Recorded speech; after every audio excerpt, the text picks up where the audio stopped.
O poder das palavras. Tudo o que você precisa saber sobre as palavras que saem da sua boca.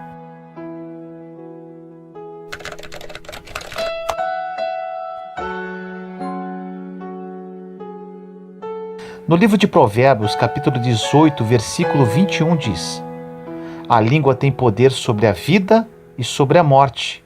Os que gostam de usá-la comerão do seu fruto.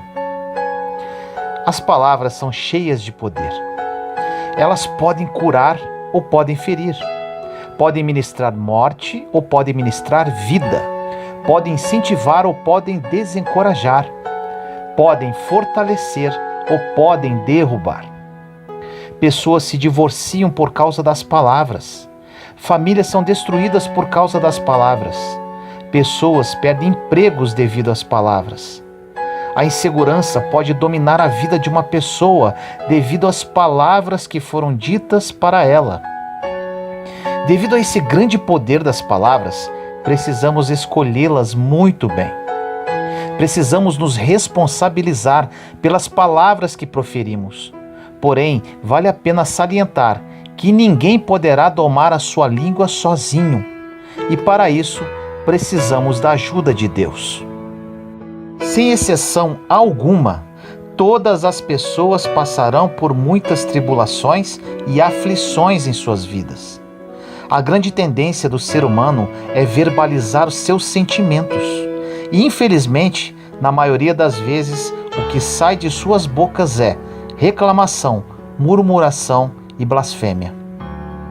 No livro de Tiago, capítulo 1, versículo 2 diz: Meus irmãos, considerem motivo de grande alegria o fato de passarem por diversas provações. Alegria por passar por provações?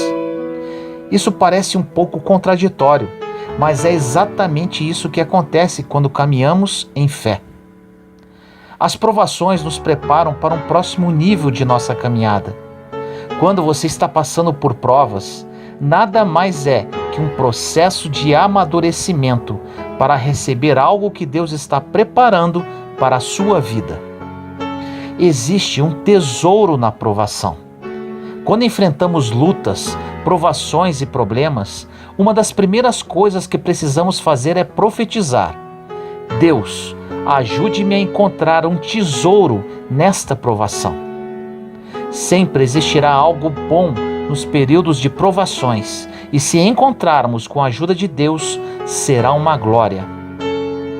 Nesses momentos de prova, precisamos aprender a dar graças pelo que Deus já tem feito em nossa vida, em vez de ficar falando de nossos problemas. Usamos como exemplo Davi, quando ele foi enfrentar Golias. Davi não ficou falando do que ele via, ou seja, da grandeza do gigante ou da sua armadura poderosa. Ele falava sobre todas as grandes coisas que Deus já havia operado através da vida dele. Ele disse: Eu já matei um leão, um urso, então quem é esse Golias? Lembrar das coisas que Deus já fez em nosso passado é uma grande forma de nos fortalecermos para encararmos nossos gigantes do presente. Você pode hoje estar enfrentando situações terríveis e o inimigo está tentando te convencer que não poderá suportar esse problema. Agora, se você refletir profundamente, concluirá que tiveram situações no seu passado que você venceu e continuou caminhando. E ainda, em sua palavra, Deus nos diz que não enfrentaremos problemas maiores do que podemos suportar, pois cada situação Ele proverá uma saída. Em 1 Coríntios, capítulo 10, versículo 13 diz: Não sobreveio a vocês tentação que não fosse comum aos homens. E Deus é fiel. Ele não permitirá que vocês sejam tentados além do que podem suportar. Mas, quando forem tentados, Ele lhes providenciará um escape para que o possam suportar. Nunca diga: não tem saída, isso é demais para mim. O que você proclama através da sua boca poderá lhe trazer mais fraqueza dia após dia. Aprenda a acreditar no que a palavra de Deus diz.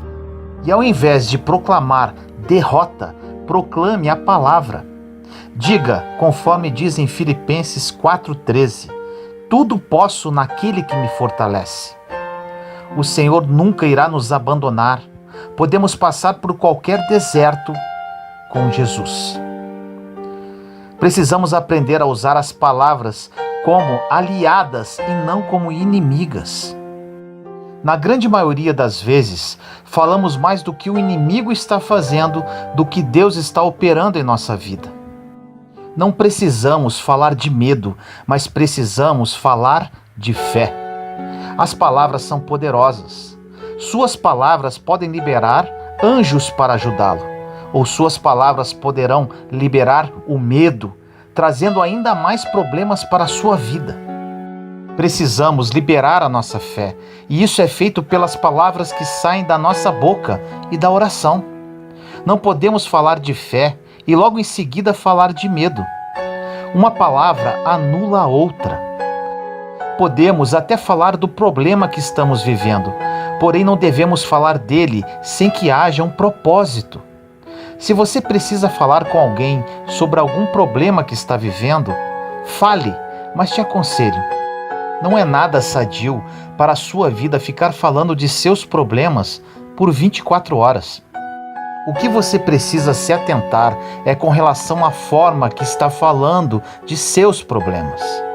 Quando falar do seu problema com outra pessoa, logo após terminar de falar dele, profetize que não se curvará a ele e que Deus está no controle de tudo. Peça a Deus sabedoria com relação ao que deve dizer e ao que não deve dizer. Peça a Deus sabedoria sempre, todos os dias.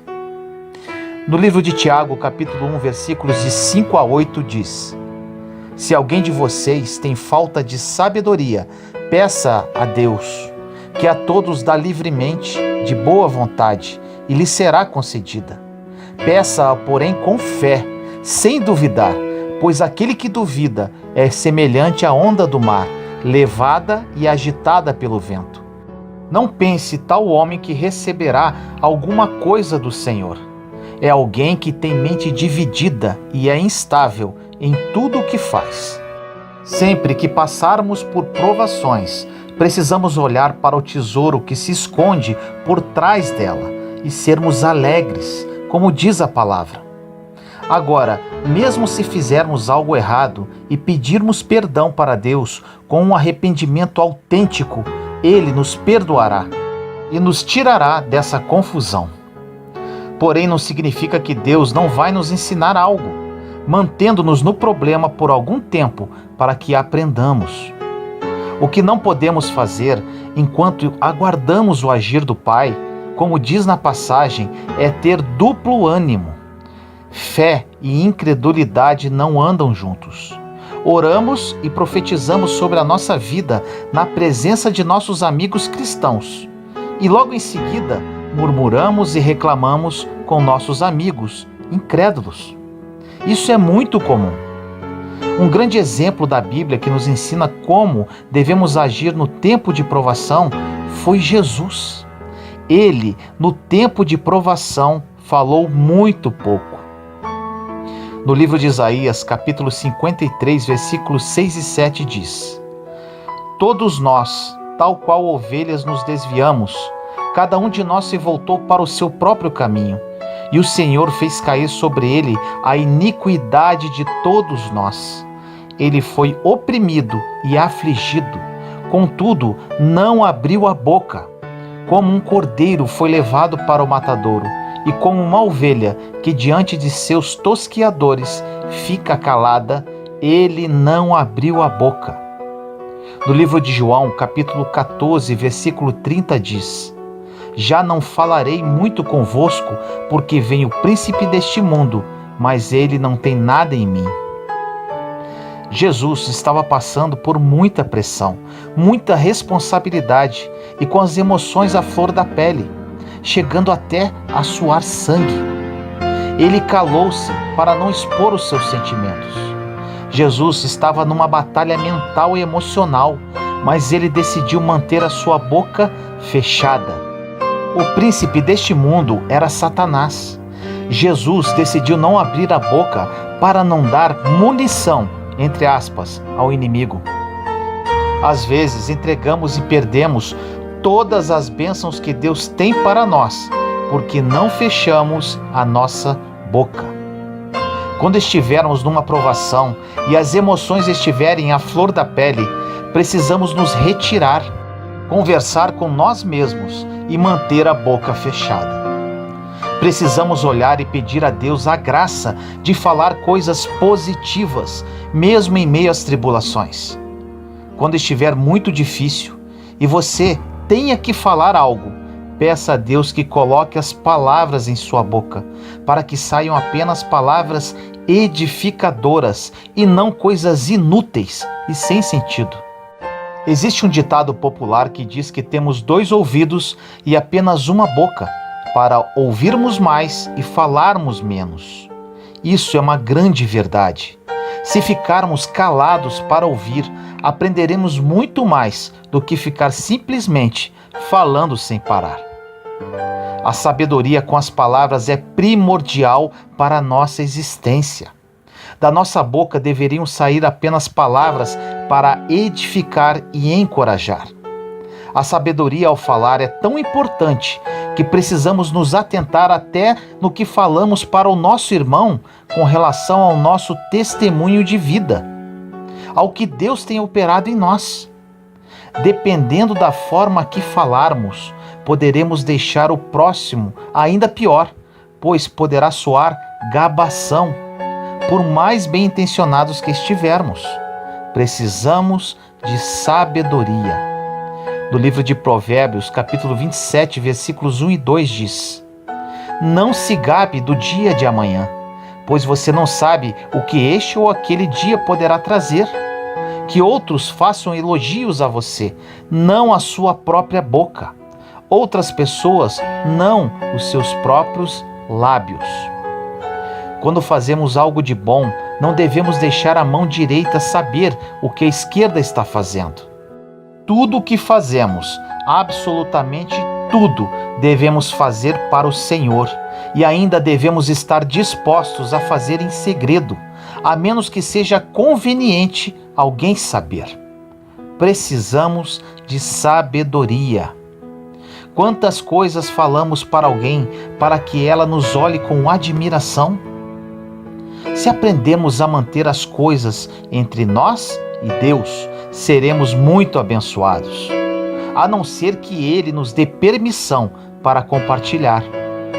Precisamos criar intimidade com Deus, para que Ele confie a nós os seus segredos, para que Ele nos ensine quando é tempo de dizer as coisas e quando é tempo de não dizer. No livro de Tiago, capítulo 3, versículos de 5 a 10 diz: Semelhantemente, a língua é um pequeno órgão do corpo, mas se vangloria de grandes coisas. Vejam como um grande bosque é incendiado por uma simples fagulha. Assim também a língua é um fogo, é um mundo de iniquidade. Colocada entre os membros do nosso corpo, contamina a pessoa por inteiro, incendeia todo o curso de uma vida, sendo ela mesma incendiada pelo inferno. Toda espécie de animais, aves, répteis e criaturas do mar doma-se e é domada pela espécie humana. A língua, porém, ninguém consegue domar. É um mal incontrolável, cheio de veneno mortífero. Com a língua bendizemos ao Senhor e Pai, e com ela amaldiçoamos aos homens, feitos à semelhança de Deus. Da mesma boca procedem bênção e maldição. Meus irmãos, não pode ser assim. Os maiores problemas que saem de nossas bocas: murmuração, reclamação, palavras negativas. No livro de Efésios, capítulo 4, versículo 29 diz: Nenhuma palavra torpe saia da boca de vocês, mas apenas o que for útil para edificar os outros, conforme a necessidade, para que conceda graça aos que a ouvem. Se falarmos palavras positivas, de fé, elas edificam. Se falarmos de medo e negatividade, isso irá nos derrubar e causará um efeito negativo sobre os outros. Em Provérbios 18:21 diz: a língua tem poder sobre a vida e sobre a morte. Os que gostam de usá-la comerão do seu fruto. Em Êxodo 17:3 diz: mas o povo estava sedento e reclamou a Moisés: por que você nos tirou do Egito? Foi para matar de sede a nós, aos nossos filhos e aos nossos rebanhos?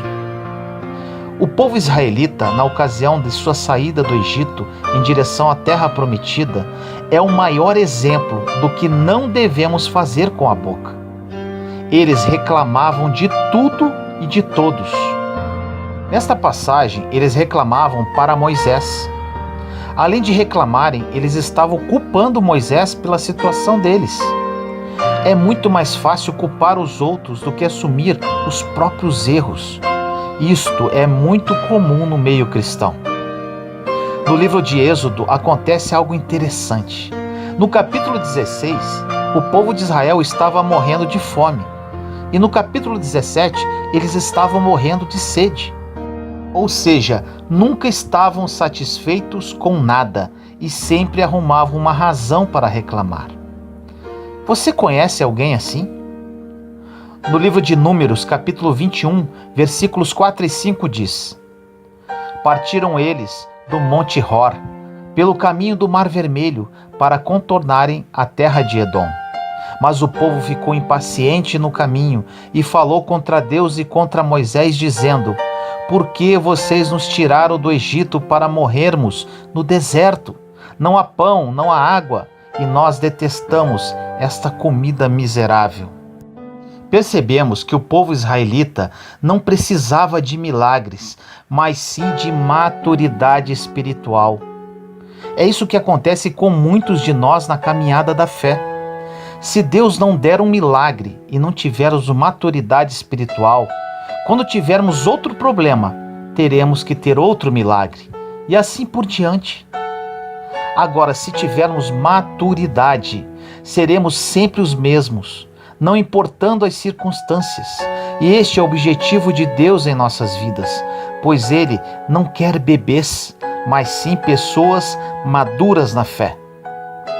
Se tivermos um coração ranzinza, não há milagre que baste. Vamos acabar reclamando até do milagre que recebemos. No livro de Números, capítulo 21, versículo 6 diz: então o Senhor enviou serpentes venenosas que morderam o povo e muitos morreram. Esse é o resultado que o povo israelita recebeu. Ou seja, murmurar, reclamar, resmungar, não apreciar os milagres de Deus, encontrar falhas nos outros, igual porta aberta para as serpentes, igual mordeduras, igual morte. Em Números 21:7 diz: o povo foi a Moisés e disse: pecamos quando falamos contra o Senhor e contra você. Ore pedindo ao Senhor que tire as serpentes no meio de nós. E Moisés orou pelo povo. Precisaram aproximadamente 23 mil pessoas morrerem para o povo criar consciência do que estavam fazendo. Esta foi a consequência da sua reclamação. Deus não quer fiéis que murmurem e reclamem. Fiéis a Deus não fofocam, nem julgam, nem criticam. As palavras que saem de nossa boca têm o poder para impactar as nossas vidas, bem como das pessoas ao nosso redor. Em Provérbios 12:18 diz: o falador fere com golpes de espada, a língua dos sábios, porém, cura. Em Mateus 12:33 diz: considerem, uma árvore boa dá bom fruto, uma árvore ruim dá fruto ruim, pois uma árvore é conhecida por seu fruto. Nesta passagem de Mateus, podemos observar uma conexão coração versus boca. O que estiver em nosso coração em abundância vai sair pela nossa boca. Se tivermos meditando muito com relação a alguma coisa, vai sair pela nossa boca. No livro de Mateus, capítulo 12, versículos 34 a 37 diz: Raça de víboras, como podem vocês, que são maus, dizer coisas boas? Pois a boca fala do que está cheio o coração. O homem bom do seu bom tesouro tira coisas boas, e o homem mau do seu mau tesouro tira coisas más. Mas eu lhes digo que, no dia do juízo, os homens haverão de dar conta de toda a palavra inútil que tiverem falado. Pois por suas palavras você será absolvido, e por suas palavras será condenado. É isso que acontece quando abrimos a nossa boca. Algo vai sair de lá, bom ou ruim, e dependendo do que seja, ficará difícil e complicado de consertar. Precisamos de sabedoria. Existem muitas conversações ociosas que servem apenas para preencher espaço. Dizemos muitas coisas estúpidas que não fazem bem a ninguém. E normalmente isso acontece quando estamos passando pelas provas, que servem, na verdade, para nosso amadurecimento. Agora, questões importantes para você nunca mais esquecer. Se puder, anote e cole num lugar bem visível na sua casa, como lembrete. Primeiro, pare de murmurar e reclamar. Segundo, sua boca existe por uma razão: glorificar a Deus e edificar os homens. 3. Pare de julgar, criticar e fofocar. Importante, cada pessoa faz o que bem entender e o que quiser da sua própria vida, e não devemos nos envolver com isso. Deus fala, não é da sua conta o que as pessoas estão fazendo. É diante de mim que elas vão cair e ficar no dia do julgamento. E você não deve se preocupar. Isso não é da sua conta. 4. Ouça mais e fale menos. Você tem 2 ouvidos e apenas uma boca. 5. Peça sabedoria a Deus com relação às palavras que saem da sua boca. 6. Somente dê a sua opinião se alguém permitir, mas mesmo assim, que seja algo edificante e libertador. As pessoas querem liberdade para tomar as suas próprias decisões.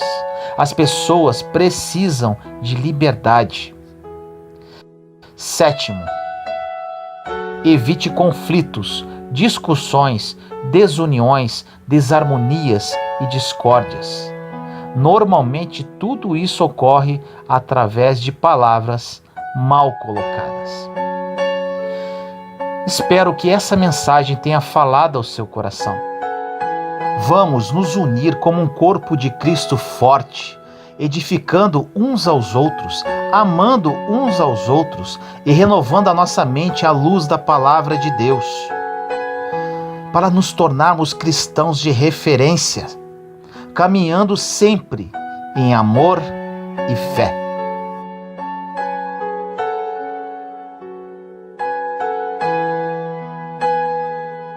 Senhor amado e misericordioso, venho orar por todos os meus irmãos e irmãs em Cristo nesse dia.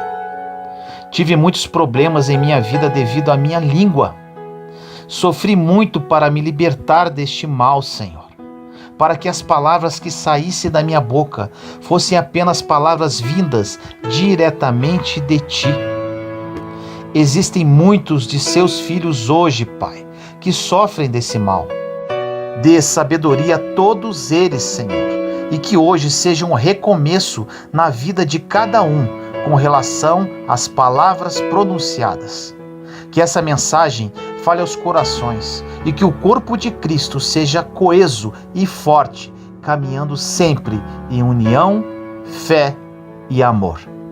Assim eu oro em nome do nosso Senhor Jesus Cristo. Amém. Intimidade com Deus. as chaves para a verdadeira mudança de vida.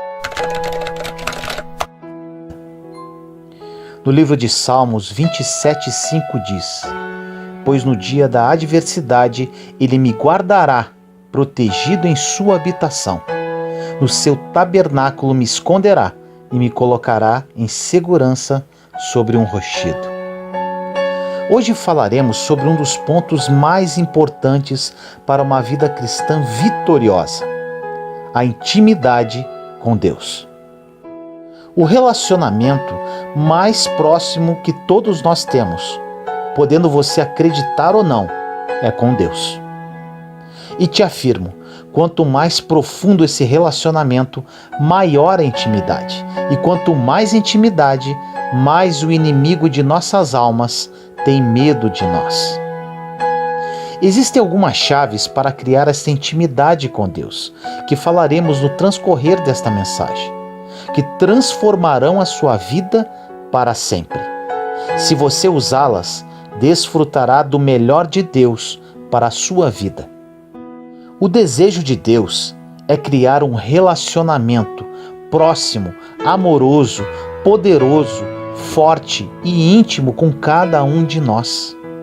Deus quer ser verdadeiramente nosso melhor amigo, nosso confidente e nosso apoio. O cristianismo não se resume apenas em uma ida semanal à igreja durante 1 a 2 horas somente. Existem muitas pessoas que vão apenas à igreja para buscar uma bênção e não para criar uma comunhão com outras pessoas, para serem instruídas na palavra e para adorar a Deus.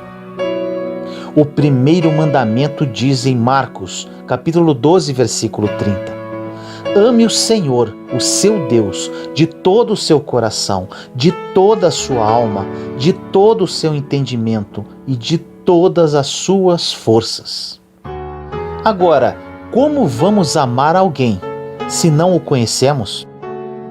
Se você quiser verdadeiramente ter uma mudança radical em sua vida, viver uma vida em abundância em todas as áreas, viver a vida que Jesus morreu para que tivéssemos, viver sonhos que jamais ousou sonhar, primeiramente, você precisa criar intimidade com Deus.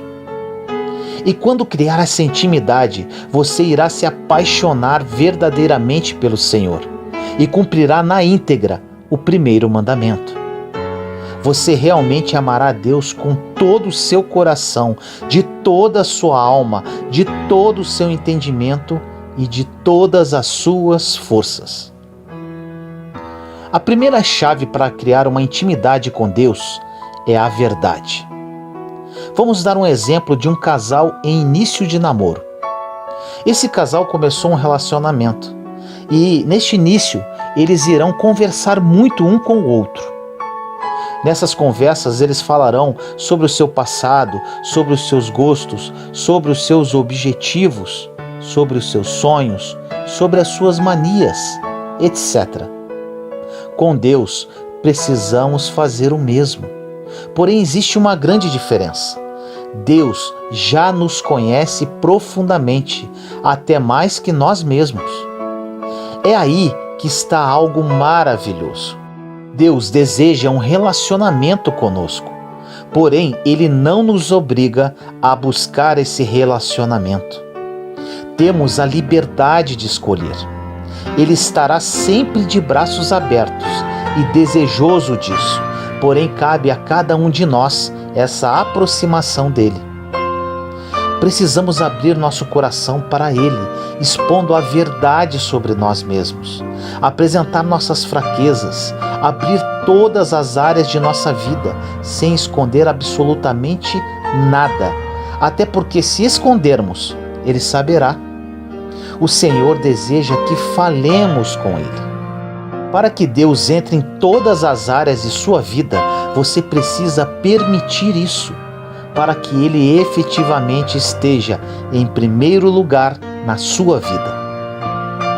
A segunda chave para criar uma intimidade efetiva com Deus é o tempo.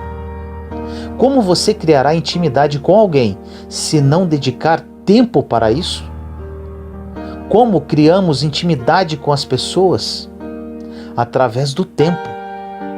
E aqui vem algo muito importante. Se Deus está em primeiro lugar em nossa vida, devemos dedicar a maior parte do nosso tempo a Ele. E como fazer isso? Através da oração, da leitura e meditação da Sua palavra. Aí você pode me perguntar, então para eu criar intimidade com Deus, vou ter que ler a palavra e orar o dia inteiro? Eu vou te dizer como eu faço. Costumo dizer que pela oração falamos com Deus e através da palavra Ele fala conosco. Durante a manhã, na primeira hora quando acordo, nas primícias do dia, faço o meu devocional. Aí você pode dizer, mas para mim não dá, tenho que trabalhar, estudar. Te dou um conselho, acorde mais cedo. Eu leio um capítulo por dia do livro que estou meditando. Depois de ler, faço minha oração, consagrando o meu dia ao Senhor. Durante o dia, fico meditando em meu coração a passagem lida e estudada durante a manhã. Quando vou na rua ou estou dentro do carro, quando vou à academia, para o trabalho, seja aonde for, sempre estou meditando em meu coração o que li na palavra. Agora, se você não lê a palavra, em que você vai meditar? Mantenho contato com o Senhor durante todo o meu dia. À noite faço minha oração e medito novamente na palavra. Quanto mais buscar a Deus, mais sede da presença dele você terá. É incrível, quanto mais sede, mais insaciável você fica. Assim, dia após dia, de fé em fé, você estará trilhando pelo caminho perfeito que o Senhor tem para a sua vida. Para uma real mudança, Deus sempre deverá ocupar o primeiro lugar em sua vida. Não da boca para fora, mas no seu dia a dia, em tudo que você fizer. Se você dá mais atenção para o seu cônjuge do que para Deus, ele não está em primeiro lugar na sua vida. Se você dá mais atenção aos seus filhos, ao seu trabalho ou aos seus amigos do que para Deus, ele não está em primeiro lugar na sua vida. E te afirmo, se você não colocá-lo em primeiro lugar em sua vida, verdadeiramente, você nunca realizará nada direito. Será frustração atrás de frustração. Eu sou prova viva disso. Na verdade, existe um vazio dentro de todas as pessoas que nada nem ninguém poderá preencher, somente Deus. Tudo o que vem dele é bom e para o bem. Agora você pode perguntar, como posso saber se Deus verdadeiramente ocupa o primeiro lugar em minha vida? Analise-se agora. Se você é uma pessoa infeliz em algum aspecto, Deus ainda não ocupa o primeiro lugar em sua vida. Porque quem se torna nova criatura em Cristo Jesus possui uma alegria que é inexplicável ao entendimento humano. Um servo verdadeiro de Cristo, apesar dos seus problemas e tribulações, independente de qualquer circunstância, está em paz e alegre, pois sabe que tudo está no controle do Pai. Precisamos ter seriedade e responsabilidade em nosso relacionamento com Deus. Quando perseveramos nessa caminhada, começamos a caminhar de acordo com a vontade dele e sendo conduzidos pelo Espírito Santo. Existe um poder e autoridade à nossa disposição que somente poderá se manifestar através do tempo de relacionamento e intimidade com Deus. O maior exemplo de intimidade com o Pai foi Jesus Cristo. Se você ler e meditar na palavra, poderá observar que Jesus não tinha problema nenhum com o inimigo. Onde ele chegava, o inimigo saía. Você pode dizer, mas ele era Deus Filho. Jesus foi humano em tudo, menos no pecado. Na verdade, ele tinha poder e autoridade sobre o inimigo. Nós temos o mesmo poder e autoridade no nome de Jesus. Temos a mente de Cristo. porém precisamos assumir essa autoridade. Jesus passava muito tempo com o Pai em comunhão, em oração e relacionando-se com Ele. Para conhecer Deus e amá-lo em espírito e verdade, precisamos conhecê-lo, e para isso não existe uma receita mágica. Isso somente será efetivo com muita oração, leitura, meditação e estudo das Escrituras. A palavra de Deus precisa estar enraizada em seu coração. Basta que você dê o primeiro passo em sua direção, que Deus te dará capacidade, força, graça e sabedoria para caminhar de fé em fé, um dia de cada vez. Cabe a você o esforço e a perseverança de prosseguir e nunca desistir. Renuncie o mundo, abandone o pecado, faça a sua parte e deixe Deus fazer a dele. Garanto a você que jamais irá se arrepender e viverá uma vida que você jamais ousaria sonhar um dia. No livro de Efésios, capítulo 6, versículo 10 diz: Finalmente, fortaleçam-se no Senhor e no seu forte poder. Em João, capítulo 10, versículo 27 diz: As minhas ovelhas ouvem a minha voz. Eu as conheço e elas me seguem. Como poderemos ouvir a voz do nosso pastor? Lendo, meditando na sua palavra e orando continuamente. Fazendo isso, ouviremos a sua voz e nos aproximaremos cada dia mais da sua presença. Abra seu coração ao Senhor e deixe-o trabalhar em todas as áreas da sua vida.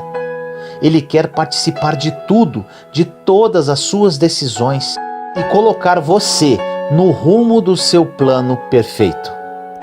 Quando Deus conduzir os seus passos verdadeiramente, você emitirá luz através do seu semblante, paz na sua presença e renovará outras pessoas com seu sorriso, sem precisar falar nenhuma palavra.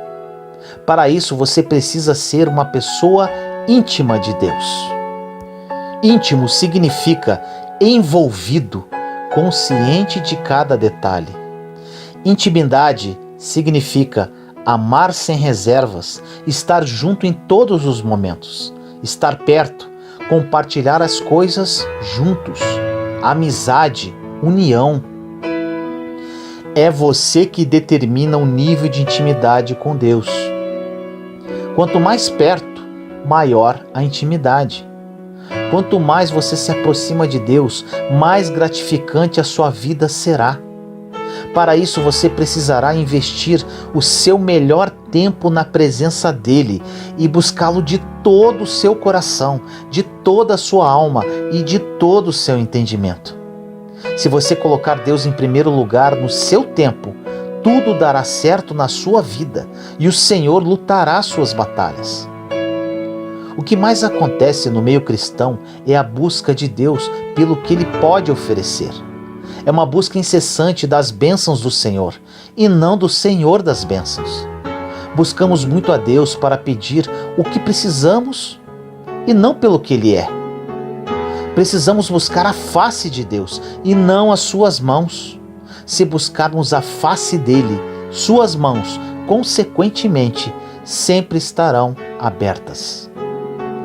No livro de Salmos 27:4 diz: Uma coisa pedi ao Senhor, é o que procuro, que eu possa viver na casa do Senhor todos os dias da minha vida, para contemplar a bondade do Senhor e buscar sua orientação no seu tempo. Olha essa passagem. Uma coisa, apenas uma, mais nada. Viver na casa do Senhor, permanecer na sua presença, estar com Ele a todo tempo. Se buscarmos uma relação superficial com o Senhor, os resultados serão superficiais. Se buscarmos uma relação profunda com o Senhor, os resultados serão profundos. Simples assim. Para uma relação profunda com Deus, precisamos ir além do que pensamos e sentimos. O salmista diz que a única coisa que ele precisa é habitar na casa do Senhor e contemplar sua bondade. Isso quer dizer que Deus é vital para a sua vida e que não poderia viver sem Ele. Deus precisa se transformar na sua vital necessidade. É como se você estivesse ligado a uma fonte de energia. Se desligar, você morre. Estar na presença de Deus precisa se transformar no seu principal hábito, para que Ele verdadeiramente esteja em primeiro lugar na sua vida. No livro de Mateus 6,33 diz: busquem, pois, em primeiro lugar o reino de Deus e a sua justiça, e todas essas coisas lhes serão acrescentadas. Por muitas vezes, ao invés de buscarmos o reino em primeiro lugar, buscamos os benefícios do reino. E simplesmente é impossível obter os benefícios do reino se não temos o reino. Buscamos a Deus primeiramente e, consequentemente, as coisas nos procuram. É bem assim que acontece. No livro de Salmos 37,4 diz: deleite-se no Senhor e Ele atenderá os desejos do seu coração. No Salmo 91,1 diz: aquele que habita no esconderijo do Altíssimo descansa à sombra do Todo-Poderoso. Habitar é morar, residir, ficar, permanecer, estar presente. No Salmo 31,20 diz: no abrigo da tua presença os escondes das intrigas dos homens, na tua habitação os proteges das línguas acusadoras. Essas são algumas dentre diversas passagens que nos mostram o quanto é maravilhoso viver em comunhão e intimidade com Deus. Quando encontramos abrigo nele, nada neste mundo poderá nos atingir, nada de mal terá um real efeito sobre a nossa vida. Meu deserto e real encontro com Deus começou no final do mês de julho de 2017. Muitas pessoas me perguntam como que em tão pouco tempo, ou seja, em pouco mais de 2 anos, Deus transformou minha vida de uma forma sobrenatural e intensa. Confesso que ainda tenho muito a caminhar, mas respondo para essas pessoas que minha vida mudou devido à intimidade que criei com o Senhor. Como eu desenvolvi esta intimidade, você ouviu no transcorrer desta mensagem. Agora, muito importante, Deus quer relacionar-se intimamente com todos os seus filhos. Porém, quem escolhe o grau de intimidade somos nós, através da nossa busca, da nossa entrega, das nossas renúncias. Deus não tem filhos preferidos, Ele ama a todos por igual. Podemos exemplificar os 12 apóstolos. Dos 12, 3 eram mais íntimos de Jesus: Pedro, João e Tiago. E dos 3, João era o mais íntimo de Jesus. Por quê?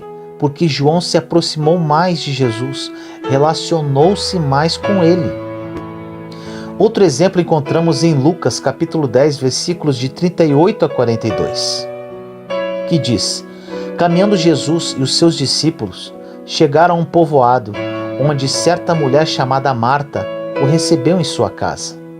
Maria, sua irmã, ficou sentada aos pés do Senhor, ouvindo-lhe a palavra. Marta, porém, estava ocupada com muito serviço. E, aproximando-se dele, perguntou: Senhor, não te importas que minha irmã tenha me deixado sozinha com o serviço? Dize-lhe que me ajude. Respondeu o Senhor: Marta, Marta, você está preocupada e inquieta com muitas coisas. Todavia, apenas uma é necessária. Maria escolheu a boa parte, e esta não lhe será tirada. Marta estava preocupada com muitas coisas e Maria escolheu a única coisa que importava. Há tempo para o trabalho e há tempo para adorar. Porém, precisamos estipular prioridades e equilíbrio e nunca se esquecer que o tempo para Deus é primordial para a nossa sobrevivência.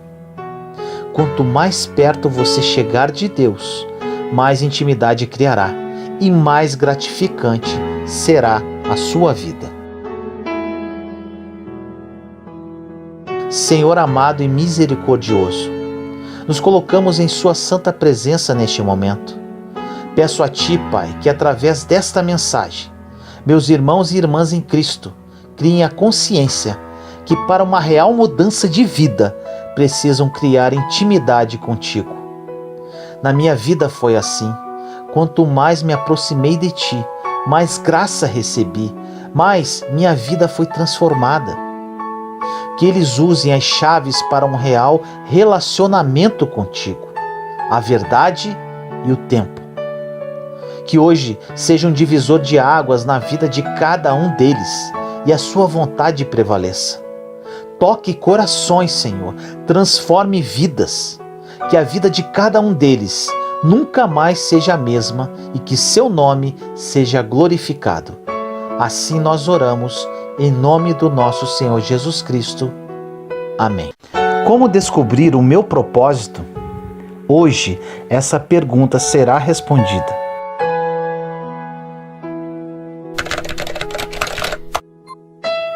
No livro de João, capítulo 15, versículos de 1 a 2 diz: Eu sou a videira verdadeira e meu Pai é o agricultor. Todo o ramo que estando em mim não dá fruto, ele corta, e tudo que dá fruto, ele poda, para que dê mais fruto ainda. Deus tem um plano para cada um de nós. Deus criou cada um de nós com um objetivo. Você tem uma missão que desde a época que você nasceu, você carrega contigo, mesmo que você ainda não saiba. E as confusões da vida, emocionais, mentais, sentimentais e espirituais, acontecem quando você não está devidamente alinhado com este propósito, com esta missão que Deus tem para você. Existem propósitos específicos e existem propósitos universais. Por exemplo, amar uns aos outros não é um propósito específico, mas sim universal, coletivo, pois todos nós temos a missão de amar uns aos outros. Agora, uns foram chamados para ensinar, e isso é um propósito específico, no qual Deus deu um dom, uma habilidade, um talento para aquela pessoa ensinar. Outros recebem outros dons, como cantar, falar em público, desenvolver alguma profissão específica. E aqui entramos em algo que vai falar ao seu coração. Uma grande porcentagem das pessoas e grande parte dos cristãos até hoje não descobriram o seu propósito. Vivem uma vida indo de lá para cá, tentando descobrir o propósito da sua vida. Mas eu tenho uma boa notícia. Existe um princípio imutável da palavra de Deus que vai te ajudar a passar para um próximo nível em sua vida, que vai ajudar a você a se tornar uma pessoa com resultados. Quero ajudar você a descobrir o seu propósito de vida e caminhar nos planos perfeitos de Deus. Algo importante que você precisa saber: você é julgado e medido pelas pessoas devido a seus resultados. Mas aí você pode falar: mas o importante é ter um bom coração. Sim, com certeza, para Deus sim. Mas você não prega para Deus, você não evangeliza Deus, você não profetiza para Deus. Você faz isso para as pessoas, e as pessoas somente enxergam o que está diante dos seus olhos. Por isso, você precisa ser uma pessoa de resultados na vida, não para impressionar a Deus, até porque Deus não se impressiona com nada do que você possa ter ou fazer, mas para impressionar as pessoas através da palavra que sai da sua boca, através do seu testemunho de vida, através dos frutos e resultados que são evidentes devido à ação de Deus em você. Pare de falar, mas o que importa é o que Deus acha de mim. É claro que importa, para Deus e para as pessoas. Enquanto estamos na terra, precisamos ter resultados que comprovem a ação de Deus em nossa vida para as pessoas. É assim que elas, através da sua vida, se aproximarão de Deus. Muitos cristãos são muito extremistas e dizem: Deus só vê o coração, então não quero saber da minha aparência, da minha vida financeira, não importa a minha vida aqui na terra, pois em breve Jesus voltará. Realmente é tudo verdade. Jesus voltará e Deus somente enxerga o coração. Mas a palavra de Deus não diz que você precisa abandonar o restante. Você precisa sim ter resultados.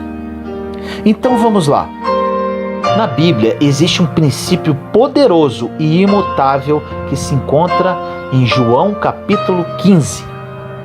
No versículo 8 começa assim: nisto é glorificado meu Pai. Antes de dar continuidade a esta passagem, gostaria de dizer algo. Muitas pessoas acham que glorificar a Deus é dizer glória a Deus. Agora vamos analisar o início desta mensagem. Ela diz: nisto é glorificado meu Pai. Ou seja, só existe uma forma de glorificar ao Pai. E com certeza não é proclamando glória a Deus ou toda a honra e toda a glória seja dada ao Senhor. Porque como Deus vê o coração, às vezes a sua boca fala, mas o seu coração está longe, como diz o profeta Isaías. As palavras desta passagem são do próprio Jesus. Ele próprio nos ensina esse princípio imutável. Continuemos no versículo. Nisto é glorificado meu Pai, que deis muito fruto. Ou seja, segundo a Bíblia, você somente glorifica a Deus dando muito fruto. São palavras de Jesus. E continua o versículo: e assim sereis meus discípulos. Nunca diga para as pessoas que você é um discípulo de Jesus se você não tem fruto. Nunca diga que você glorifica o nome do Pai se você não tem fruto. A passagem resumidamente diz: existe Deus Pai e Deus Filho. Você glorifica o Pai quando você dá fruto e assim é chamado de discípulo de Jesus. Muitas pessoas glorificam a Deus dizendo: toda honra e toda glória ao Senhor. Agora eu vou te falar algo muito forte. As suas palavras não dizem nada se você não tem frutos para respaldá-las. E como posso dar fruto? Que fruto é esse? Você pode perguntar. Vamos agora ao versículo 1 e 2 citados no início da mensagem. Diz assim: eu sou a videira verdadeira e meu Pai é o agricultor. Todo ramo que estando em mim não dá fruto, ele corta, e todo que dá fruto, ele poda, para que dê mais fruto ainda. Nós somos os ramos conectados à videira. Quando não damos fruto, o Pai corta. Mas quando damos frutos, somos podados da mesma forma, para dar mais frutos. Por isso, nunca podemos reclamar das podas de Deus, porque qualquer poda que venha de Deus é para te fazer crescer. Logo, os problemas da vida, as situações difíceis, não vieram para destruir, mas sim para limpar, podar, porque o crescimento vai continuar. No versículo 3 diz: vocês já estão limpos pela palavra que lhes tenho falado. Te pergunto, qual é a tesoura que poda? Como diz o versículo, a palavra. Quanto mais você se expõe à palavra, mais limpo você fica. Quanto mais você se expõe à palavra, mais fé você tem, porque a fé vem pelo ouvir, e ouvir a palavra de Deus. Bem, está muito boa esta mensagem. Mas e daí? Você pode perguntar: qual o segredo da frutificação? O segredo da frutificação está apenas em uma palavra, e a partir de agora ela será repetida várias vezes nos versículos seguintes. No versículo 4 diz: permaneçam em mim e eu permanecerei em vocês. Nenhum ramo pode dar fruto por si mesmo, se não permanecer na videira. Vocês também não podem dar fruto se não permanecerem em mim. Os ramos que somos nós não podemos dar fruto se não permanecermos conectados à videira, em Jesus. Se desconectarmos da videira, morremos, pois é a videira que alimenta os ramos. Nos versículos 5 e 6 diz: Eu sou a videira, vocês são os ramos. Se alguém permanecer em mim e eu nele, esse dá muito fruto, pois sem mim vocês não podem fazer coisa alguma. Se alguém não permanecer em mim, será como o ramo que é jogado fora e seca. Tais ramos são apanhados, lançados ao fogo e queimados. Este versículo diz algo muito interessante. Em outras versões diz que os ramos são apanhados, lançados ao fogo e queimados pelos homens e não por Deus. Ou seja, se você não quiser estar conectado à videira, você cai e começa a secar, porque não está mais sendo alimentado. Quem te joga no fogo depois disso é o homem. O grande segredo para você glorificar ao Pai e ser discípulo de Cristo Jesus é frutificar. E para isso você precisa apenas estar conectado à videira, permanecer. Permanecer significa ficar, persistir, insistir, manter-se, continuar, não desistir. Quem alimenta o ramo é a videira, Jesus Cristo. E quem cuida da videira é o agricultor, Deus Pai. Em tudo isso você precisa fazer apenas uma coisa: permanecer. Independente das tuas lutas, dos teus problemas, se você foi traído, está sendo humilhado, está desempregado, está doente, está com problemas familiares graves. Eu não sei o que você está vivendo hoje na sua vida, mas por pior que seja a situação, eu te digo hoje, com toda a minha fé, apenas permaneça, fique, persista, mantenha-se, continue e nunca desista. Acredite. Agora olha esse versículo. Versículo 7 diz: Se vocês permanecerem em mim e as minhas palavras permanecerem em vocês, pedirão o que quiserem e lhes será concedido. Aqui existe algo incrível. Aí você pode perguntar: quer dizer então que eu posso pedir o que quiser? Sim, se você permanecer conectado a Jesus e as palavras dele permanecerem em você. Mas eu te garanto uma coisa: esse tudo que você pode pedir, se você estiver devidamente conectado à videira e permanecer na palavra, nunca serão coisas fúteis e para o seu deleite. Serão coisas apenas para glorificar o nome dele, para ajudar outras pessoas. Isso é maravilhoso. Quando a palavra está em você, você quer abençoar todo mundo, você quer salvar o mundo, você quer fazer o reino crescer, você quer abençoar a sua igreja. Você não quer nada para você. O nosso único trabalho para dar fruto é permanecer, porque nós já fomos enxertados na videira. Não fomos nós que escolhemos Jesus, mas foi Ele que nos escolheu. Não tivemos nem o trabalho de escolher, porque Deus já sabia o que era melhor para nós. Precisamos apenas permanecer, porque permanecendo, resistindo, continuando, não olhando para trás, não desanimando, você vai começar a frutificar. Frutificar não é um esforço que você faz, mas sim é natural de um ramo que está conectado à videira. Qualquer ramo que esteja conectado não precisa de uma habilidade especial, porque ele dará fruto. Agora, por que na Bíblia diz para não nos preocuparmos com o dia de amanhã? Porque ramo não se preocupa com o sol que está sobre a videira, é o agricultor que cuida.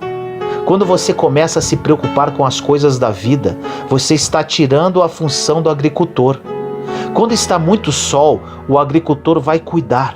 Quando está muita chuva, ele vai proteger. Quando está seco, ele rega.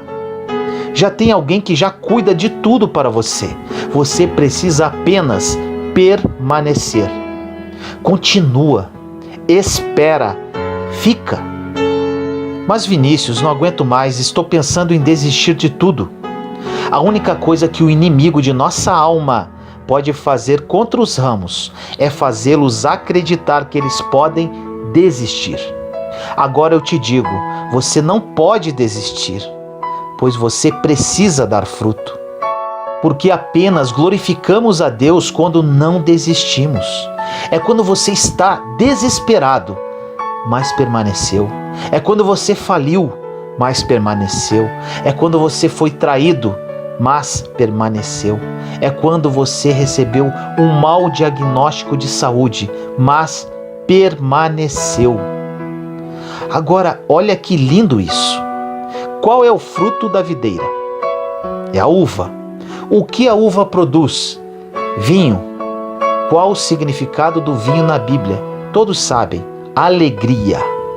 Agora eu te pergunto, dentro de tudo o que você ouviu até agora, como você sabe se está glorificando a Deus e se você é um discípulo de Jesus Cristo? Pelos frutos. E qual o fruto? A alegria. Se você passou pela vida de alguém e deixou essa pessoa triste, você não pode ser um discípulo de Cristo Jesus. Se você passou pela vida do seu vizinho e ficou brigando por causa de uma vaga de estacionamento, por exemplo, você não está glorificando ao Pai. O fruto de servir a Deus é a alegria. O fruto da videira é a alegria. Se por onde você passar não deixar as pessoas mais felizes, mais leves, mais alegres, você não está dando fruto. Não está glorificando ao Pai. E não é um discípulo de Jesus Cristo. E o que o inimigo faz? Ele tenta deixar a sua vida triste para que você não consiga expressar o fruto que é a alegria. Mas, ainda que você esteja passando por algo triste no dia de hoje, os frutos não podem ficar escondidos. Mesmo triste, você continuará falando palavras de ânimo para as pessoas, por onde você passar, independente de como possa se encontrar a sua vida. Você levará alegria, porque você é um discípulo de Jesus. Não sei o que fizeram com a sua vida, como você está hoje, mas independente disso, você pode se controlar em relação a isso e agir da forma contrária, levando alegria para a vida das outras pessoas. Você pode controlar se dará um bom ou um péssimo fruto. Deus te conduziu até esta mensagem para você descobrir qual o seu propósito específico e o propósito universal. Um dos propósitos universais já citamos: amar uns aos outros. O outro, dar frutos através da alegria. Todas as pessoas, sem exceção, que querem glorificar a Deus com a sua vida, precisam dar frutos. Creio que você esteja incluso nisso. Você deseja glorificar a Deus, ser reconhecido como discípulo de Jesus Cristo. E para isso, repito, você precisa dar frutos. E para dar frutos, você precisa apenas permanecer, porque o restante Deus já está fazendo por você. Ou você acha que pode superar essa situação terrível sozinho? Ou você acha que possui sabedoria suficiente para vencer essa crise financeira? Você acha que não tem o agricultor te podando, regando, adubando, cobrindo você nos dias de sol, protegendo das chuvas? Você acha que conseguirá sozinho? Porque na Bíblia diz: sem mim nada podereis fazer. Você hoje precisa tomar uma decisão. Ou você será lembrado como uma pessoa murmuradora, que reclama de tudo, que perturba a vida dos outros, que onde chega as pessoas saem, pois o ambiente fica pesado e tenso. Ou será lembrado como uma pessoa que ao chegar, as pessoas olham e falam entre si: A alegria chegou. Enfim, chegou alguém que glorifica o Pai, que é discípulo de Jesus Cristo. Mas Vinícius, e o meu propósito específico? Se você ainda não sabe qual é o seu propósito de vida, apenas permaneça conectado à videira. Se você está devidamente conectado a Jesus, já estará dando os frutos universais, ou seja, amando o próximo, levando alegria por onde passa, entre outros. Te afirmo, é apenas uma questão de tempo para o Senhor revelar ao seu coração qual o seu propósito de vida. Vai por mim e creia na palavra, apenas permaneça. Se você está alegre apenas quando tudo está correndo bem em sua vida, qual a diferença que você tem para os publicanos ou pecadores? A Bíblia diz que se você ama apenas quem ama você, que recompensa você terá? Se você cumprimenta apenas quem cumprimenta você, que recompensa tereis? Deus chama hoje uma geração frutífera, que produz, que dá fruto. Uma geração que tem resultado em todas as áreas da vida. Porque quem permanecer conectado na videira, é impossível não frutificar. As pessoas vão olhar para você por causa dos seus resultados, dos frutos. As pessoas vão convidar você para alguma coisa por causa dos frutos. As pessoas serão seus amigos ou seus inimigos por causa dos frutos. Porque o mesmo fruto que atrai amigos provoca inimigos. Quando você começa a abençoar muitos, causará inveja em muitas pessoas. Deus chamou você para dar frutos, porque é assim que glorificamos ao Pai. Deus não quer que você seja próspero em todas as áreas da sua vida por causa de você. Deus quer que você seja bem-sucedido em todas as áreas para glorificar o nome dEle, para que você seja discípulo de Jesus Cristo. O homem vê o que está diante dos seus olhos, os resultados. Nunca despreze o valor dos resultados, o valor dos frutos. Deus te chamou para ser um homem e uma mulher frutíferos. Você terá frutos financeiros, frutos familiares, frutos espirituais, ministeriais. Você terá frutos por onde passar, porque você nunca vai desistir, vai permanecer e os frutos vão começar a chegar. Os frutos virão e todas as pessoas perceberão que você é um discípulo de Jesus Cristo. Todas as pessoas saberão que você glorifica o nome de Deus, e não porque você diz glória a Deus, mas por causa dos seus frutos, dos seus resultados. Ninguém mais passará pela sua vida a partir de hoje sem sentir alegria, sem sentir paz. Não existe dia triste para quem frutificou na alegria. Existem dias pesados, dias que nos destroem. Existem dias que pensamos em desistir. E é exatamente o que o inimigo deseja: a nossa desconexão da videira, para que os homens nos pisem e joguem-nos no fogo. A tristeza é uma opção. Você não pode escolher o que vem contra você. Você não pode escolher perder alguém. Você não pode escolher ser mandado embora do seu emprego. Você não escolhe o dia difícil, o dia mau. Ele simplesmente vem e é obrigatório, chega para todos. Mas você pode escolher como irá reagir nos dias difíceis. Você pode escolher se vai se entregar ou vai permanecer. Ninguém que permaneceu ficou sem dar fruto. Existirá um dia em que você estará carregando os seus frutos. Será o dia da recompensa. É quando você vê que tudo valeu a pena. Valeu a pena esperar no Senhor. Valeu a pena aguentar. Valeu a pena sobreviver. Valeu a pena permanecer. Valeu a pena insistir. Valeu a pena continuar caminhando, apesar das humilhações e afrontas. Valeu a pena, mesmo quando você achava que não aguentava mais, mas suportou. Você acha que Deus, depois de ter sido fiel com tantas pessoas durante milênios, não será fiel com você? Deus nunca falhou em toda a história da humanidade. Todas as vezes que você observou um homem ou uma mulher de Deus falharem, não foi porque Deus permitiu a falha, mas porque eles resolveram se desconectar da videira. Chegará um tempo que as pessoas irão reconhecer que Cristo em nós é a esperança da glória, por causa dos nossos frutos, por causa dos nossos resultados. Agora, grave isso. O resultado não tem a ver com você, pois toda a bênção que Deus dá envolve muitas pessoas, é coletiva. Assim aconteceu com Abraão. Deus abençoa um para alcançar a todos. O que Deus tem para a sua vida não é apenas para você, é apenas o início de uma bênção que envolverão muitas pessoas ao seu redor e também pessoas distantes. Os frutos que você vai carregar é para todo mundo. É por isso que virá em grande quantidade.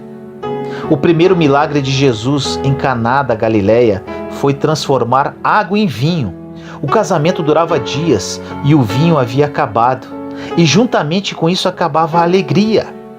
Jesus pediu para trazer talhas e mandou enchê-las de água. Aquela água se transformou em vinho. O maître disse: vocês deixaram o melhor vinho para o final? Agora eu te digo, Jesus não transformou aquele melhor vinho para dizer que tudo o que ele fazia era bom. Jesus fez isso porque cada um dá aquilo que tem. Em Jesus não tem nada mais ou menos. Em Jesus não tem nada para baixo. Quando você pede algo para Ele, Ele só sabe dar o melhor, porque é o que Ele carrega. Não existe fruto na sua vida que vai apodrecer se você permanecer conectado na videira, porque dele só sai o melhor fruto, só sai o melhor vinho. Os melhores resultados estarão nas mãos do povo de Deus, os melhores empregos, as melhores redes sociais, os melhores destaques. Agora eu te digo, você pode estar sofrendo com muitos ataques, sofrendo muitas tentações, passando por muitos problemas, passando por dificuldades sem tamanho. Enquanto você não desistir e permanecer conectado à videira, prepara os teus celeiros, porque os frutos vão chegar e em grande quantidade.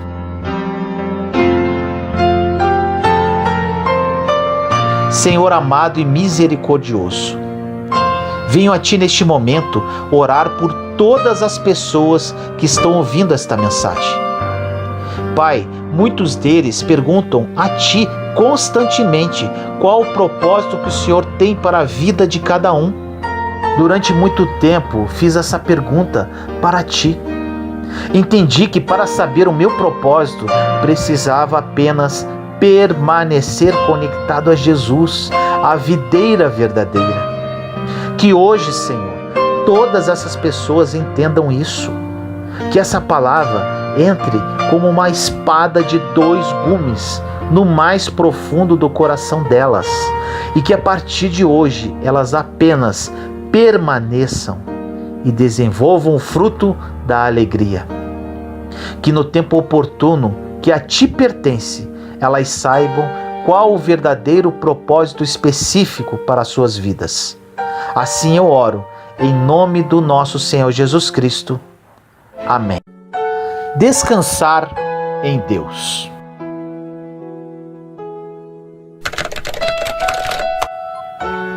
No livro de Mateus, capítulo 11, versículos de 28 a 30 diz: venham a mim, todos os que estão cansados e sobrecarregados, e eu lhes darei descanso. Tomem sobre vocês o meu jugo e aprendam de mim, pois sou manso e humilde de coração, e vocês encontrarão descanso para suas almas, pois o meu jugo é suave e o meu fardo é leve. Acalmar-se e alegrar-se. Essa escritura é muito confortadora. O Senhor dá refrigério à nossa alma. Nesta passagem, o próprio Jesus nos convida para nos dar refrigério, mas não refrigério para o nosso corpo, e sim para nossas almas. Podemos descansar fisicamente, porém nossa mente e nossa alma poderá continuar se movendo. O corpo descansa, mas internamente continuamos acelerados. Jesus diz para você e para mim hoje: se você estiver perturbado, venha a mim. Se você está cheio de problemas a resolver, venha a mim. Se você não sabe o que fazer, venha a mim. Se você está passando por qualquer fardo em sua vida, venha a mim. Se buscarmos ao Senhor, encontraremos refrigério e alívio. Podemos dizer que, na verdade, a nossa alma precisa de umas férias. Podemos tirar férias do nosso corpo e ainda assim não estaremos de férias de nossas almas. Temos duas vidas, uma interna e outra externa. E com toda certeza, a nossa vida interior é extremamente mais importante para Deus do que a nossa vida exterior. Infelizmente, a grande maioria das pessoas preocupam-se muito mais com as exterioridades. Nossa mente e nossas emoções precisam de férias. Precisamos mudar a forma de encarar a vida. Podemos nos tornar cansados interiormente devido ao turbilhão de pensamentos, diversas decisões a tomar e muitas conversas internas. Precisamos aprender a fazer uma coisa de cada vez. Normalmente, no período noturno, estamos mais cansados mentalmente devido à correria do dia. E apesar da oportunidade de descansar os nossos corpos, a nossa mente não para. Preocupação e medo nos desgastam por dentro. Excessiva preocupação sobre o que as outras pessoas pensam sobre nós irá nos desgastar. A insegurança também nos desgastará. Por vezes poderemos até ficar doentes, pois não desligamos internamente. Se você se enquadrou no que eu te falei até agora, você precisa tomar uma decisão. A decisão de mudar. Você precisa buscar a paz interior e não irá consegui-la se não fizer isso de propósito. Temos um inimigo de nossa alma que rouba a nossa paz constantemente. Essa é uma das finalidades dele, perturbar o tempo todo. Quando Jesus estava em Betânia, na casa de Marta e Maria, ele falou para Marta que ela estava muito perturbada, enquanto Maria sentou-se à sua frente e quis descansar na sua presença. Todos nós temos um pouco de Marta e Maria dentro de nós. As coisas pelas quais nos preocupamos não resolvem nossos problemas. As pessoas não vão mudar através do nosso esforço. O mundo não mudará com as nossas preocupações. Nós é que precisamos mudar a nossa postura e atitudes. Se não mudarmos através de uma decisão, permaneceremos imaturos na fé e cada vez mais cansados da alma. Agora, como se comporta uma pessoa espiritualmente madura? Uma pessoa madura na fé mantém uma postura calma, até mesmo nos momentos mais difíceis. São pessoas que não agem emocionalmente, nem por sentimentos. Agem, na verdade, pela fé. A palavra emoção quer dizer levantar-se e sair. Temos que parar de agir emocionalmente. Precisamos parar de seguir os instintos de uma forma descontrolada. Como seres humanos, possuímos diversas emoções, temos sentimentos. O que precisamos fazer é controlar esses impulsos emocionais, e isso somente conseguiremos com a ajuda do Espírito Santo. Nem tudo em nossa vida acontece como realmente gostaríamos, e nessas ocasiões ficaremos chateados. Isso é normal de acontecer com qualquer pessoa, até mesmo com aquelas de muita fé. O que não podemos é embarcar nesse sentimento de chateação.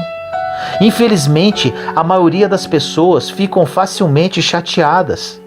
Às vezes começa com um pequeno desapontamento, que quanto mais falamos a respeito, mais ficamos incomodados, virando uma chateação com algo muito pequeno que não faria a menor diferença em nossa vida.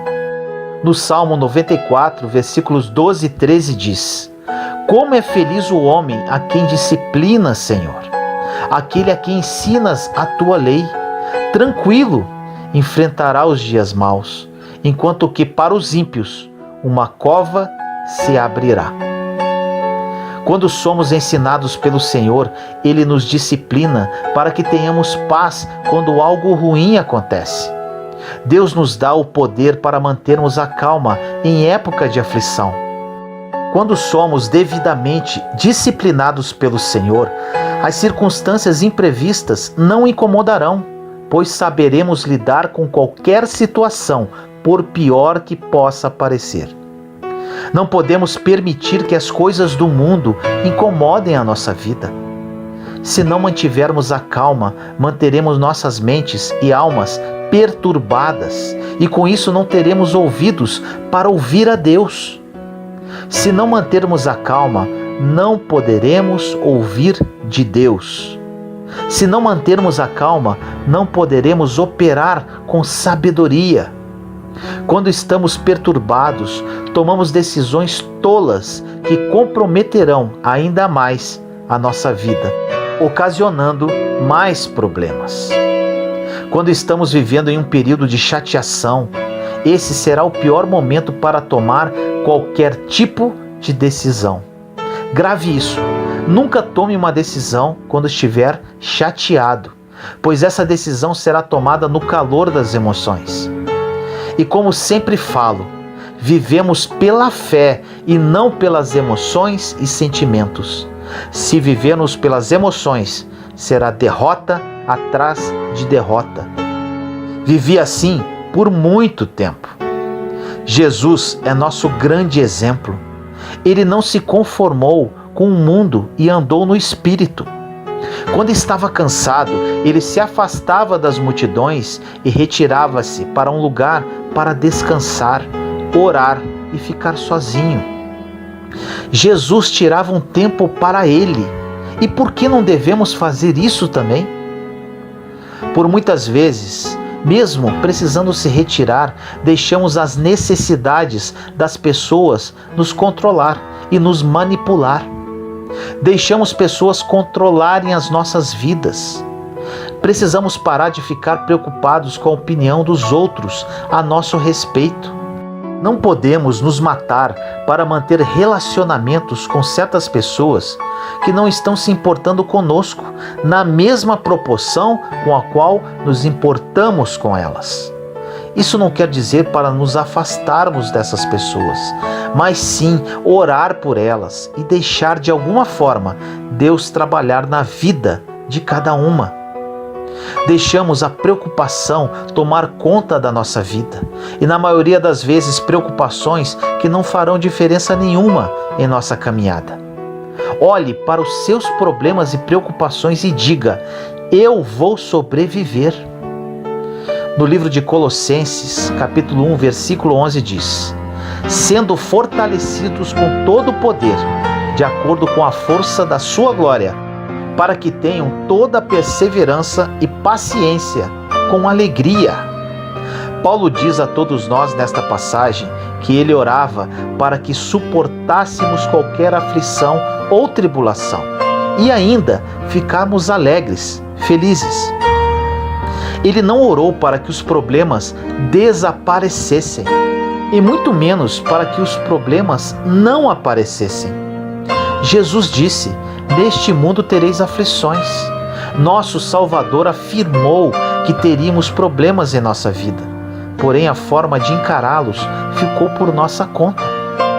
Podemos escolher a chateação ou descansar e esperar o agir de Deus. Em Colossenses 3,12 diz: Portanto, como povo escolhido de Deus, santo e amado, revistam-se de profunda compaixão, bondade, humildade, mansidão e paciência. Nesta passagem observamos como o povo de Deus deve portar-se. Você considera-se um escolhido de Deus? Então mude a sua postura, mude o seu rumo. Tenha uma postura interior de um filho escolhido de Deus. Precisamos parar de viver uma vida miserável, cheio de pena de nós mesmos, culpando a tudo e a todos pelos nossos problemas. Precisamos parar de se envolver com os problemas de outras pessoas. Ficamos tão focados em tentar resolver problemas alheios, e isso pode prejudicar o nosso relacionamento com Deus. Precisamos parar de tentar consertar o que não nos compete consertar. Envolver-nos em problemas alheios irá trazer chateações em nossa vida. Deus nos dá diariamente, gratuitamente, uma dose de graça. Ele não nos dará a graça que pertence a outra pessoa. Viver o hoje com respeito ao amanhã roubará o nosso hoje. Desacelere, tenha bom ânimo, faça uma coisa de cada vez, descanse e desfrute da vida que Jesus morreu por você. No livro de João, capítulo 14, versículo 27 diz: Deixo-lhes a minha paz lhes dou, não a dou como o mundo a dá.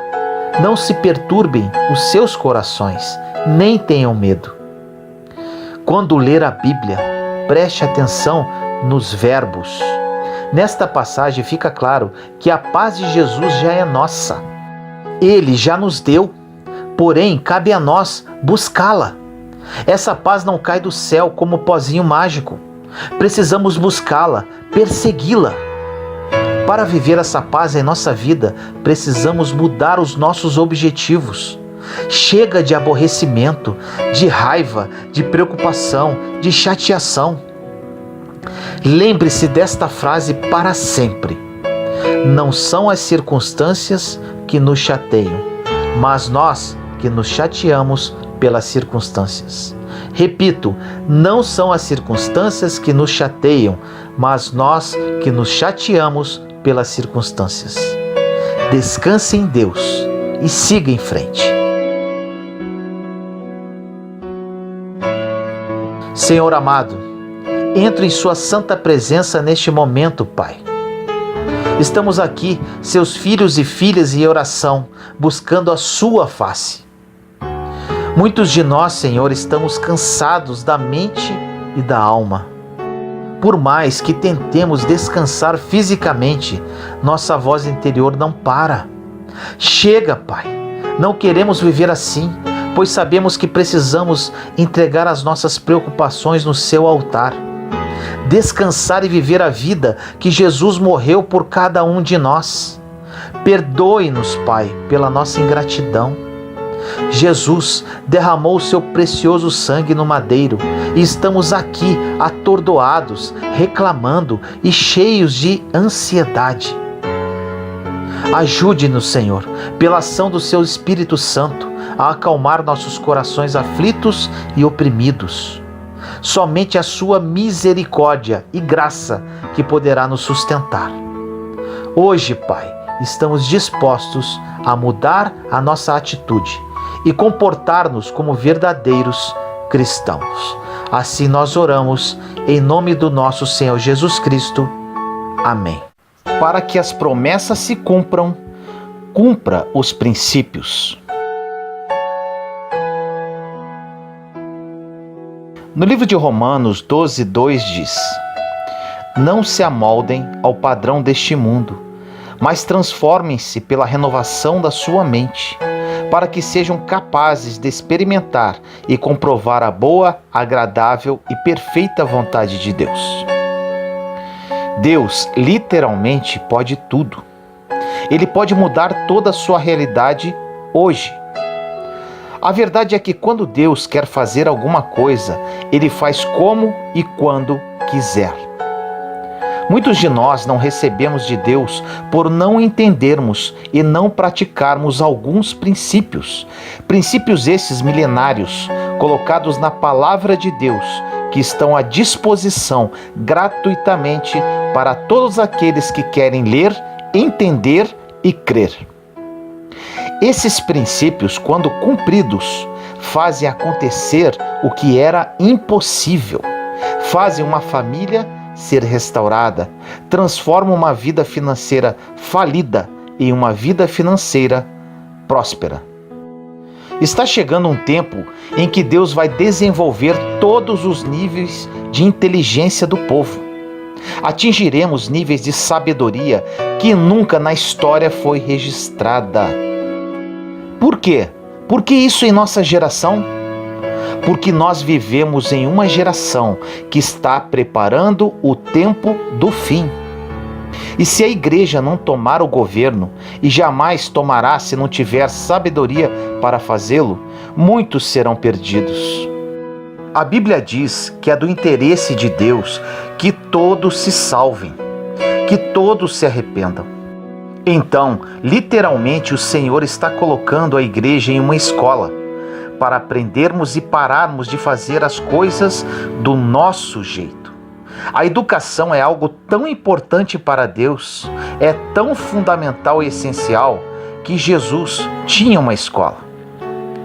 Você pode observar que o ministério de Jesus, digo e afirmo sem duvidar, era um só: ensinar. Por quê? Leia a agenda de Jesus, de Marcos, Mateus, Lucas e João. Você vai observar que quando ele se movia de um local para o outro, era para ensinar. Operar milagres nunca foi a prioridade de Jesus, pois ele precisava fazer em 3 anos o que Romanos 12:2, do início da mensagem, nos sugere: transformar a mentalidade, realizar uma metanoia, uma transformação de mente nas pessoas. E para realizar essa mudança de mentalidade, não existe outro caminho que não seja a educação. Milagre muitas pessoas fizeram antes de Jesus. Observe a Bíblia e comprove quantas pessoas ressuscitaram mortos. O caminho não era do milagre, era da educação. Não existe transformação sem esse diálogo, sem esse ensinamento. Observe que quem estava no caminho pedindo milagre era justamente quem não estava sentado na escola de Jesus. Agora eu te digo, não é ruim pedir milagre, mas a verdade é que quando estamos no caminho certo, nós somos o milagre, nós que provocamos milagres, nós que levamos o milagre. Os milagres aconteciam pelas mãos dos apóstolos, porque eles primeiramente sentaram para aprender e depois que aprenderam, realizaram, fizeram milagres.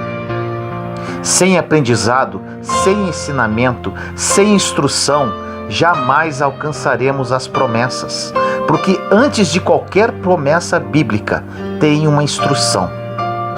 Infelizmente, muitos de nós somos místicos, fazemos do nosso jeito, bagunçamos a nossa vida todinha, mesmo sabendo que Deus deixou tudo escrito de como fazer. Depois de bagunçarmos tudo, pedimos a Deus para consertar, nos abençoar. Mas te afirmo, apenas quando você cumpre princípios, Deus cumpre promessas. Porque toda promessa bíblica está entrelaçada em um princípio. Hoje vamos falar sobre um dentre vários princípios bíblicos existentes na Palavra de Deus, que se encontra no livro de Provérbios, capítulo 13, versículo 3, que diz: o que guarda a sua boca conserva a sua alma. Você pode estar falando agora, Vinícius, outra mensagem sobre o poder das palavras, sobre a língua? Meu irmão e minha irmã, daria para escrever diversos livros sobre o assunto. E no meu caso, foi um divisor de águas quando aprendi esse princípio. Apenas continue a ouvir. Agora voltemos ao versículo. O que guarda a sua boca, conserva a sua alma. E o que é alma? Se você não ler questionando, Se não ler estudando e entendendo, não aprenderá as preciosidades do Evangelho.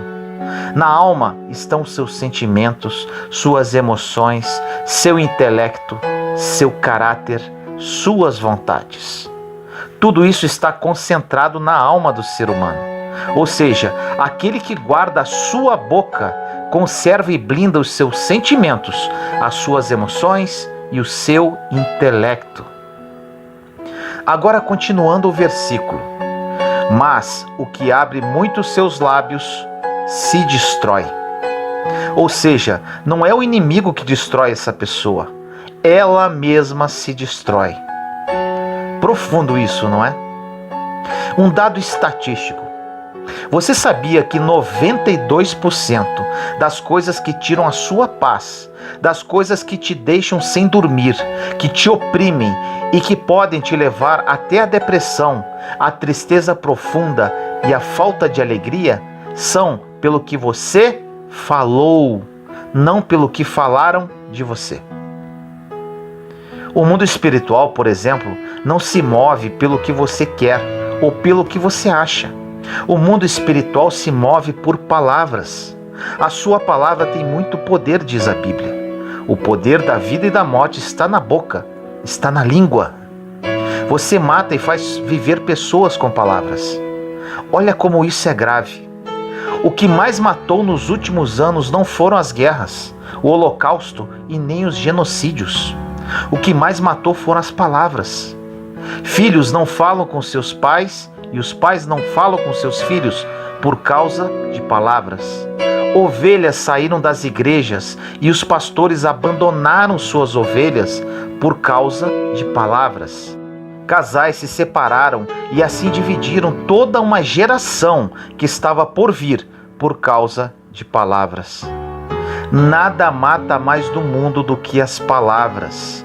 Para você mudar completamente a sua vida, você precisa alinhar o que fala com aquilo que Deus está desenhando para o seu futuro.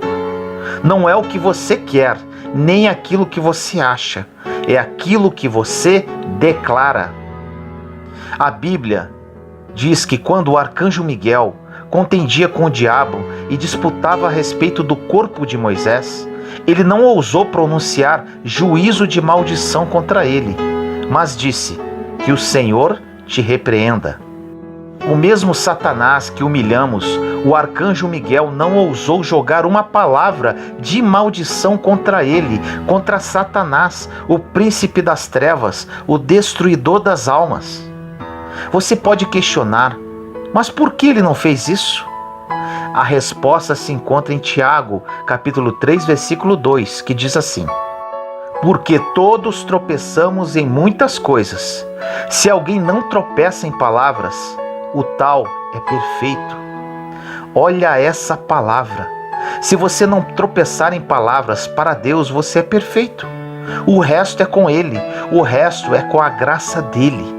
Mas para isso você precisa fazer uma coisa: calar-se. Só quem sabe o peso de uma palavra valoriza mais o silêncio. Continua na Bíblia, em Tiago 3, do versículo 3 a 12, passagem que já citei em outras mensagens, mas é sempre bom relembrar. Diz assim: ora, nós pomos freio nas bocas dos cavalos para que nos obedeçam, e conseguimos dirigir todo o seu corpo. Vede também as naus, que sendo tão grandes e levadas de impetuosos ventos, se viram com um bem pequeno leme, para onde quer a vontade daquele que as governa. Assim também a língua é um pequeno membro, e gloria-se de grandes coisas. Vede quão grande bosque um pequeno fogo incendeia. A língua também é um fogo, como um mundo de iniquidade.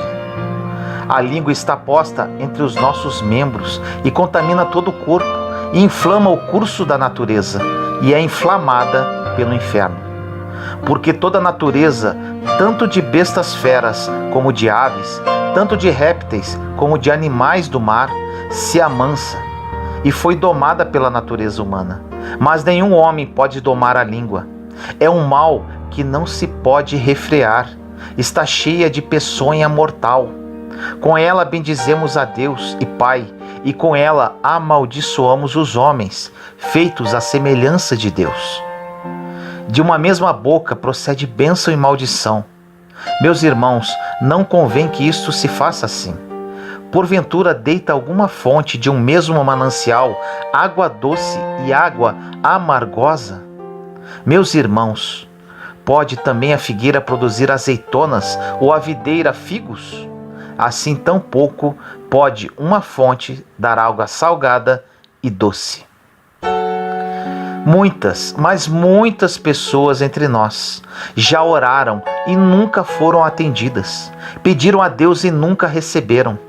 Muitas pessoas que estão entre nós já fizeram campanha, já fizeram tudo o que um cristão poderia fazer para receber alguma coisa e nunca foram atendidos. Agora eu te digo, existe um poder e um código atrás de cada palavra que sai da sua boca. Quando o arcanjo Miguel não ousou pronunciar palavras de juízo contra Satanás, é porque ele conhecia os princípios celestiais. Ele sabia que quem usa a boca para a água amargosa não poderá usá-la para a água doce. Quem usa a boca para amaldiçoar, quando quiser abençoar, não surtirá efeito. Quem usa a boca para falar mal, criticar e fofocar, quando for profetizar, simplesmente a promessa não se cumpre. Porque da mesma fonte jamais sairá água doce e salgada. Jamais sairá bênção e maldição ao mesmo tempo. Precisamos escolher hoje que tipo de fonte que será a nossa boca, porque a nossa vida poderá ser programada pelo que declaramos. Mas se a nossa palavra não tem mais poder no mundo espiritual, pelo que falamos anteriormente, vamos ficar tentando expulsar demônio e não vamos conseguir expulsá-lo. Vamos profetizar e não vai se cumprir. Vamos abençoar e ninguém será abençoado. Chegou o tempo em que nós necessitamos frear a nossa língua. A sabedoria habita em 4 lugares biblicamente: os conselhos, Tiago 1,5, a prudência, Provérbios 8,12, na eternidade, Jó 28,12, e no silêncio. Essas são as formas de alcançar a sabedoria.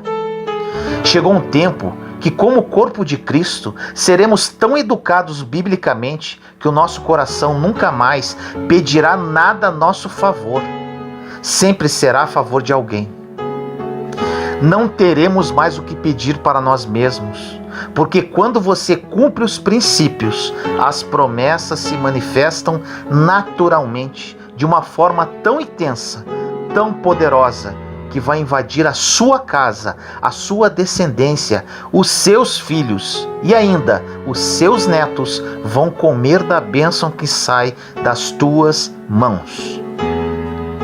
Os pais impõem crenças limitantes, pensamentos negativos, maldições aos seus filhos quando falam grosseiramente, falando que eles não servem para nada. Se eu chamar você de feio agora, você vai rir de mim. Mas se uma alta hierarquia emocional, como pai, mãe, professor, tio, avô, chamar você de feio quando você tem 5 anos, você vai crescer cheio de complexos. Isso porque uma criança é uma esponja emocional. Ela não absorve com filtro como nós, adultos. Tudo que você fala contra seus filhos terá um efeito no futuro. Muitas pessoas, quando o filho é um adolescente, falam assim: meu Deus, aonde foi que eu errei? Onde foi que você errou? Ai, se Deus colocasse uma televisão e mostrasse tudo que você errou. Quando você está debaixo de uma confusão mental, você metralha com palavras e depois se arrepende. Mas infelizmente já falou. O inferno não está preocupado com o seu arrependimento. Só Deus está. O inferno já pegou a palavra que você falou e vai usá-la contra você. Como passamos 1 minuto de nossa vida falando mal dos outros? Ou vai dizer que você nunca fez isso? Deus deu uma boca para abençoar uma geração, uma boca para profetizar sobre a vida dos seus filhos, sobre o seu bairro, sobre sua cidade, sobre o Brasil. E para que estamos usando a nossa boca? Para as coisas que não estão na Bíblia, para as coisas que a Bíblia condena. Chegou o tempo de vivermos o Evangelho. O rei Saul foi um péssimo rei, mas Davi não abriu a boca para amaldiçoá-lo. E a promessa de Deus veio quando, aos 30 anos, ele recebeu a coroa e começou a reinar sem precisar abrir a boca contra Saul. Você não precisa falar de ninguém. Aquele que guarda a sua boca é perfeito, conforme diz em Tiago 3. Porque o silêncio é que vai fazer você cumprir o princípio que libera a promessa. No livro de Lucas, capítulo 4, versículo 36 diz: E veio espanto sobre todos, e falavam uns com os outros, dizendo: Que palavra é esta? Que até aos espíritos imundos manda com autoridade e poder, e eles saem. E a sua fama divulgava-se por todos os lugares, em redor daquela comarca. Quando Jesus falava, ninguém dizia: Gente, que pregação bonita, olha como ele se veste bem. As pessoas falavam: Que palavra é essa? As pessoas vão te julgar pelas palavras que você fala. As pessoas vão saber quem é você pelo tipo de palavras que saem da sua boca. Nunca mais abra sua boca para amaldiçoar. Você não tem que cumprir essa missão, pois Satanás já está cuidando disso. Existem pessoas tentando roubar o emprego de Satanás. As pessoas se perguntam: por que minhas finanças não evoluem? Por que meu casamento não anda? Estou na igreja há muito tempo e não acontece nada. Te respondo: porque talvez as suas palavras tenham perdido poder. Em Israel só tem 2 mares, ou na verdade são lagos: o Mar da Galileia e o Mar Morto. O Mar Morto recebeu esse nome porque não tem vida nenhuma. É impossível ter vida marítima nesse mar, por causa da alta taxa de salinidade. A concentração de sal é muito forte. Depois de alguns quilômetros, você chega ao Mar da Galileia. Lá você vê barcos, quiosques, pessoas arrastando redes com peixes. E você questiona: meu Deus, qual a diferença de um para o outro? A diferença é que um tem água doce e o outro tem água salgada.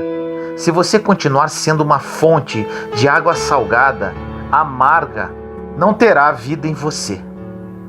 Muitas pessoas terão que pedir perdão pelo que falou, cumprir os princípios biblicamente, para Deus cumprir as promessas. A partir de agora, meça suas palavras, controle sua boca, porque quem faz isso é perfeito. Essa mensagem, juntamente com as outras que falei sobre a boca e o poder das palavras, servem para mudar a sua vida para sempre. Quando comecei a aplicar os princípios bíblicos, as promessas começaram a acontecer em minha vida. E isso é o que eu desejo para você. Mas a mudança depende inteiramente da sua decisão de querer mudar. Não perca mais o seu tempo falando de outras pessoas, criticando-as. Deixe que cada um pague o preço pelo que fala. As pessoas falam: não, eu tenho que mostrar para todo mundo o que fulano está fazendo. Cuidado com isso, porque na Bíblia diz que da mesma forma que medirdes, sereis medidos. Mostre o que ele está fazendo e Deus mostrará também o que você faz. Fique tranquilo, isso é um fato. Com Deus não tem erro. Ele te mergulhou no mar da graça e quer que o outro tenha essa oportunidade também. Não roube isso. Não roube a oportunidade de restauração, de graça, de perdão. Deus também já te tirou da lama. Tenha paciência com quem ainda é fraco. Como o apóstolo Paulo disse: vós que sois fortes, suportei aqueles que são fracos. Suporta a pessoa que está ao seu lado, aquela que é depressiva, a pessoa difícil, a pessoa implicante.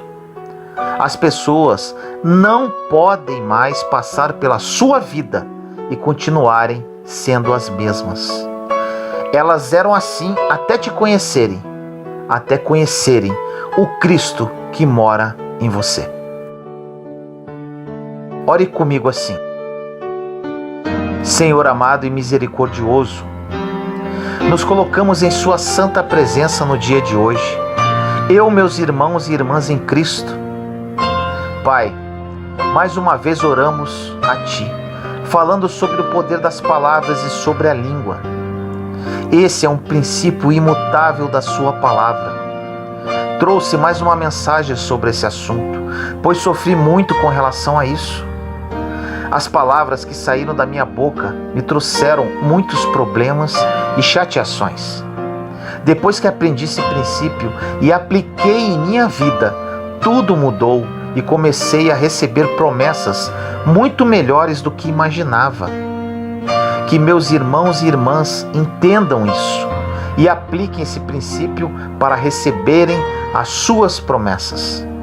Que a partir de hoje haja uma verdadeira mudança na vida de todos eles e que vivam o seu plano, que é mais do que bom, mais do que perfeito, mais do que agradável. Te amamos, Senhor. Assim nós oramos em nome do nosso Senhor Jesus Cristo. Amém.